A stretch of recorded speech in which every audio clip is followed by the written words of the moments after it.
Hello మిమ్మల్నేనండి. అందరికీ నమస్కారం. మనిషి చేతుల్లో చేసే పనులు ఉంటాయి.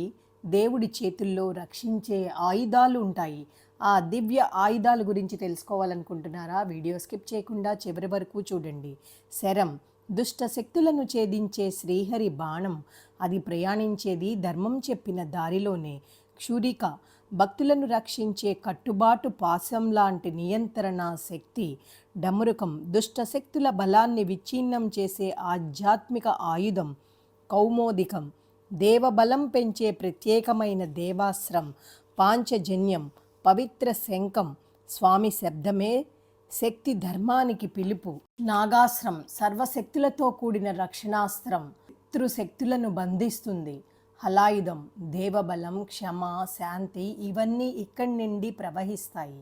వజ్రాయుధం వజ్రం లాంటి అచంచల శక్తి, ధర్మాన్ని రక్షించే దివ్య బలం.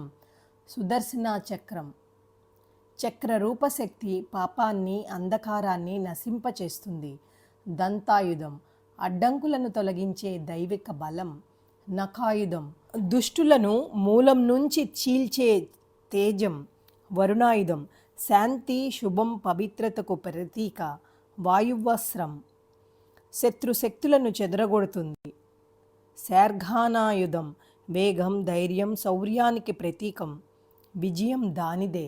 బ్రహ్మాస్త్రం అత్యంత శక్తివంతమైన ఆయుధం, మహాదైవ బలం. పాశుపతాస్త్రం శత్రు మాయులను ఛేదిస్తుంది. శూలాయుధం ధర్మబలం పెంచే దివ్యమైన రక్షణాస్త్రం. త్రిశూలం సృష్టి, స్థితి, లయం, 3 శక్తుల సమ్మేళనం. ఈ 18 ఆయుధాలు స్వామి అయ్యప్ప తన భక్తుల కోసం ధరిస్తున్న దివ్య రక్షణా కవచాలు. ఆయుధాలు అంటే మనలో దాగి ఉన్న శక్తులే, అసలు అస్త్రాలు. వాటిని స్మరించిన ప్రతిసారి ఆ స్వామి కృప మన మీద కరుణిస్తుంది. స్వామియే శరణమయ్యప్ప, స్వామియే శరణమయ్యప్ప, స్వామియే శరణమయ్యప్ప. మీకు నచ్చినట్లయితే లైక్ చేయండి, షేర్ చేయండి, సబ్స్క్రైబ్ చేయండి. మీతో అనురాధ కంచర్ల.